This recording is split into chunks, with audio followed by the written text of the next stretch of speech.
નમસ્કાર, હું છું માહી નાઈ. સરસ્વતી સૌર્ય ન્યૂઝમાં આપનું હાર્દિક સ્વાગત છે. મયંકભાઈ નાયકનો જીવદયા માટે અનોખો અભિગમ.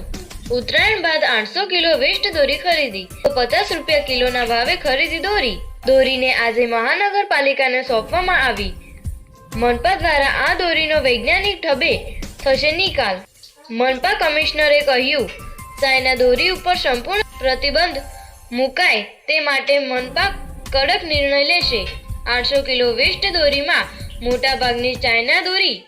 જિલ્લા ભાજપ પ્રમુખ ગિરીશભાઈ રાજગોર, ધારાસભ્ય મુકેશભાઈ પટેલ, અમૂલ અને દૂધસાગર ચેરમેન અશોકભાઈ ચૌધરી અને મનપા કમિશનર ઉપસ્થિત રહ્યા. તમામે મયંકભાઈ નાયકના જીવદયા આ કાર્યક્રમને બિરદાવ્યો. ઉભારજો.